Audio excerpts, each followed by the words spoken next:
வணக்கம். மாலை முரசு தொலைக்காட்சியின் 8 திக்கும் 8 மணி செய்தி தொகுப்பில் செய்திகளை விரிவாக பார்ப்பதற்கு முன் தலைப்புச் செய்திகளை பார்க்கலாம். டெல்லி செங்கோட்டை மற்றும் பஹல்காம் தீவிரவாத தாக்குதல் தொடர்பாக இந்தியா ஜெர்மனி நாடுகள் சார்பில் கூட்டறிக்கை. இந்தோ பசிபிக் பிராந்தியத்தில் தடையற்ற சுதந்திரம் நிலவ வேண்டும் என பிரதமர் மோடி மற்றும் ஜெர்மனி பிரதமர் அறிவிப்பு.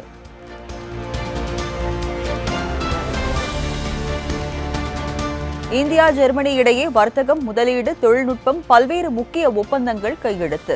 இரு நாட்டு தலைவர்கள் முன்னிலையில் ஒப்பந்தங்கள் பரிமாற்றம்.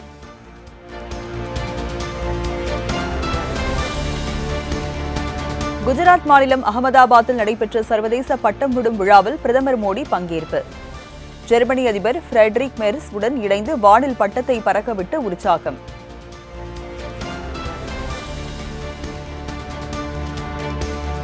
PSLV C-62 ராக்கெட் திட்டம் தோல்வியடைந்ததாக இஸ்ரோ மையம் தகவல்.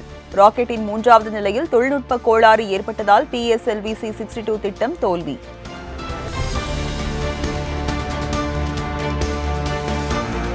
அண்ணாமலைக்கும் மகாராஷ்டிராவுக்கும் என்ன சம்பந்தம்? மும்பையில் பாஜகவுக்கு ஆதரவாக, தமிழ் மக்களுக்கு ஆதரவாக வாக்கு சேகரித்த அண்ணாமலையை சரமாரியாக விமர்சித்த ராஜ் தாக்கரே.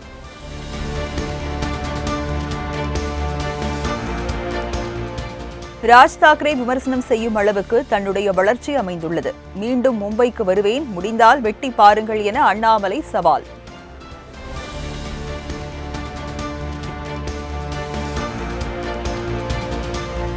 தான் போட்டியிட்ட ஒரு தொகுதியில் கூட வெற்றி பெற முடியாத அண்ணாமலை ஒரு பூஜ்யம். மகாராஷ்டிரா நவநிர்மான் சேனா கட்சித் தலைவர் ராஜ் தாக்கரேவை தொடர்ந்து உத்தவ் தாக்கரேவின் மகன் ஆதித்ய தாக்கரே விமர்சனம்.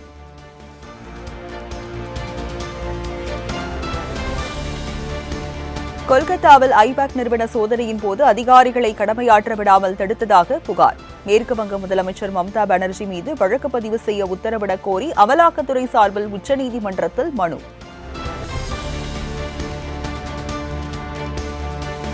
டெல்லி சிபிஐ அலுவலகத்தில் தவிக தலைவர் விஜயிடம் சுமார் 7 மணி நேரத்திற்கு மேலாக நடைபெற்ற விசாரணை நிறைவு. 41 பேர் உயிரிழந்தது தொடர்பாக பல்வேறு கோணங்களில் அதிகாரிகள் விசாரணை நடத்தியதாக தகவல். கரூர் கூட்ட நெரிசல் சம்பவம் தொடர்பான கேள்விகளுக்கு விஜய் எழுத்துப்பூர்வமாக பதிலளித்ததாக தகவல். குடிநீர் உள்ளிட்ட அடிப்படை வசதிகள் செய்து தரப்பட்டதா, கூட்டத்திற்கு தாமதமாக வந்தது ஏன் உள்ளிட்ட கேள்விகள் எழுப்பப்பட்டதாக தகவல்.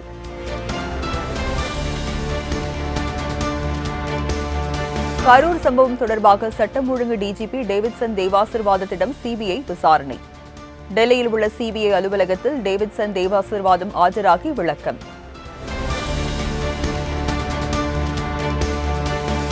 காஷ்மீரில் எல்லை கட்டுப்பாடு கோடு அருகே பறந்த பாகிஸ்தான் ட்ரோன் மீது இந்திய ராணுவம் துப்பாக்கிச் சூடு.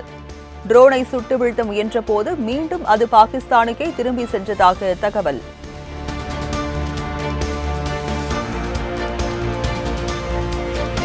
வெனிசுலாவின் பொறுப்பு அதிபர் தாம்தான் என அமெரிக்க அதிபர் டொனால்டு டிரம்ப் தனது சமூக வலைதள பக்கத்தில் பதிவு. நிக்கோலஸ் மதுரோவின் கைதுக்கு பின் தற்போது இடைக்கால அதிபராக டெல்சி ரோட்ரிக்ஸ் பதவி வகித்து வரும் நிலையில் டிரம்ப் பதிவு.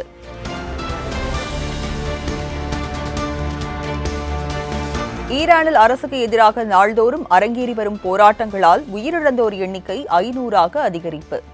கல்வீச்சு மற்றும் தாக்குதல்களில் பாதுகாப்பு படையினர் 100க்கும் மேற்பட்டோர் உயிரிழந்ததாகவும் தகவல்.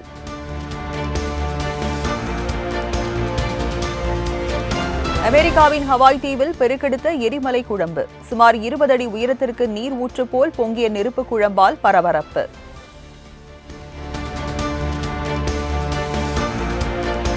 நாடுகளும் கடல்களும் பிரித்தாலும் மொழியும் இனமும் நம்மை இணைக்கிறது. வெளிநாடுகளில் வாழ்ந்தாலும் தமிழ்நாட்டை மறக்காதவர்கள் அயல்நாடு வாழ் தமிழர்கள் என முதலமைச்சர் மு.க. ஸ்டாலின் பேச்சு.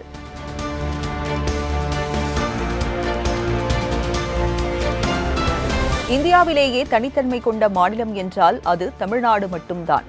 திராவிட மாடல் ஆட்சியில்தான் அயலக தமிழர் நல வாரியம் அமைக்கப்பட்டதாகவும் முதல்வர் மு.க. ஸ்டாலின் பேச்சு.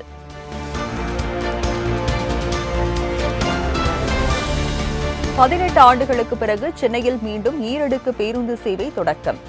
சென்னை நந்தம்பாக்கத்திலிருந்து பேருந்து சேவையை கொடியசைத்து தொடங்கி வைத்தார் முதலமைச்சர்.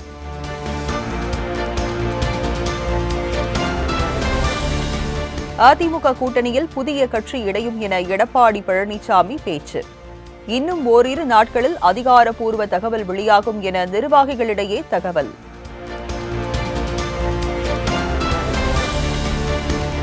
தேர்தல் நேரத்தில் எழும் யூகங்கள், பலவிதமான பேச்சுகள் உண்மையாகவும் இருக்கும், பொய்யாகவும் இருக்கும். திமுக கூட்டணி குறித்த கேள்விக்கு பாமக நிறுவனர் ராமதாஸ் பதில்.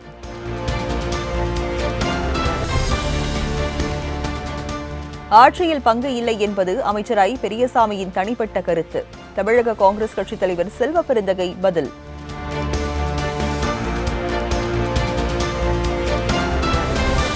சென்னை கீழ்ப்பாக்கம் அரசு மருத்துவமனையில் புகுந்து ரவுடி வெட்டி கொல்லப்பட்ட வழக்கு. கொலை வழக்கில் தொடர்புடைய மேலும் 6 பேர் கைது.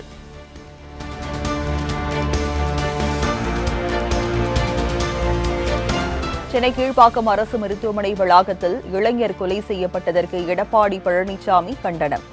அரசு மருத்துவமனைகள் உயிரை பறிக்கும் களமாகவும் கஞ்சா செடி வளர்க்கும் இடமாகவும் மாறியிருப்பது வேதனை அளிப்பதாக கருத்து.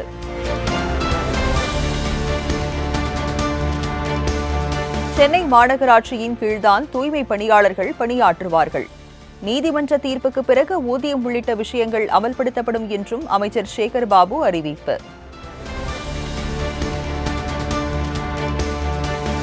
பொங்கல் பண்டிகை விடுமுறை இருப்பதால் வரைவு வாக்காளர் பட்டியல் பணியினை நீட்டிக்க வேண்டும். தேர்தல் ஆணையத்திற்கு மார்க்சிஸ்ட் கம்யூனிஸ்ட் கட்சி மாநில செயலாளர் சண்முகம் வலியுறுத்தல்.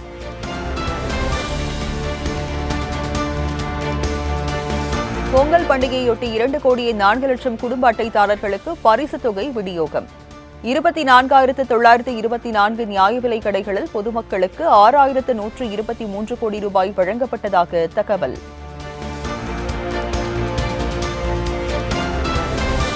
சென்னையில் காணும் பொங்கலையொட்டி பாதுகாப்பு பணியில் 16,000 போலீசார் பாதுகாப்பு. மக்கள் அதிகம் கூடும் 12 இடங்களில் கூடுதலாக 13 சிசிடிவிகள் பொருத்தப்படும் என காவல்துறை தகவல். திருப்பரங்குன்றம் மலை மீதுள்ள தர்கா கொடியை உடனடியாக அகற்ற வேண்டும். இல்லையெனில் முருக பக்தர்களுடன் திரண்டு வந்து கொடியை அகற்றும் நிலை ஏற்படும் என பாஜக மூத்த தலைவர் ஹெச். ராஜா பேட்டி. மதுரை திருநகரியில் உள்ள அறிஞர் அண்ணா பெயரை நீக்கிட்டு ஸ்டெம் பூங்கா என பெயர் மாற்றம் செய்யப்பட்ட விவகாரம். அதிமுக பொதுச் செயலாளர் எடப்பாடி பழனிசாமி கடும் கண்டனம் தெரிவித்த நிலையில் பெயரை அழிக்கும் பணியில் ஈடுபட்ட மாநகராட்சி ஊழியர்கள். நாகையில் கொட்டும் மழையை பொருட்படுத்தாமல் குடைபிடித்தபடி மடிப்பிச்சை ஏந்தி போராட்டத்தில் ஈடுபட்ட ஊரக மற்றும் நகர்ப்புற தொழிலாளர்கள். ஆட்சியர் அலுவலகம் முன்பு ஊதிய உயர்வு, பணி நிரந்தரம் உள்ளிட்ட கோரிக்கைகளை வலியுறுத்தி முழக்கம். தமிழகத்தின் பல்வேறு பகுதிகளில் உள்ள பள்ளி கல்லூரிகளில் சமத்துவ பொங்கல் விழா கொண்டாட்டம். பாரம்பரிய உடையில் பொங்கலிட்டும் பல்வேறு போட்டிகளில் கலந்து கொண்டும் அசத்தல்.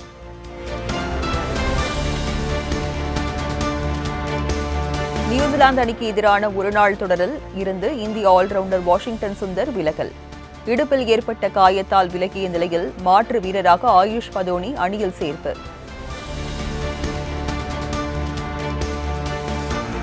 தனது நீண்ட நாள் காதலியை அடுத்த மாதம் கரம் பிடிக்கிறார் முன்னாள் கிரிக்கெட் வீரர் ஷிகர் தவான். ஆயிஷா முகர்ஜி என்பவரை கடந்த 2023 பிறந்த நிலையில் அயர்லாந்தை சேர்ந்த சோஃபி ஷைனுடனான நிச்சயதார்த்த வீடியோ வைரல்.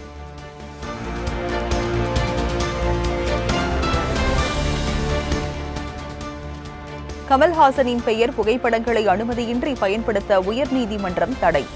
தனது புகைப்படங்களை பயன்படுத்தக்கூடாது என கமல்ஹாசன் தொடர்ந்த வழக்கில் சென்னை உயர்நீதிமன்றம் உத்தரவு.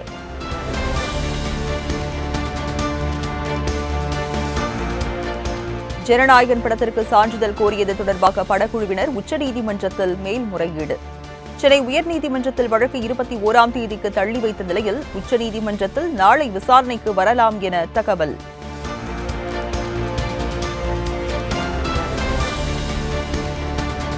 ஜனநாயகன் பட தயாரிப்பு நிறுவனம் மேல்முறையீடு செய்த நிலையில் மத்திய தணிக்கை வாரியம் உச்சநீதிமன்றத்தில் கேவியட் மனு தாக்கல். யுஏ சான்றிதழை நிறுத்தி வைக்கப்பட்ட விவகாரத்தில் தங்களை கேட்காமல் எந்த உத்தரவும் பிறப்பிக்க கூடாது என கோரிக்கை.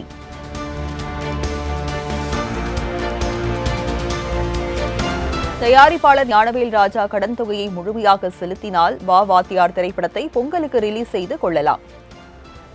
3.75 கோடி ரூபாய் செலுத்திய நிலையில் சென்னை உயர்நீதிமன்றம் உத்தரவு.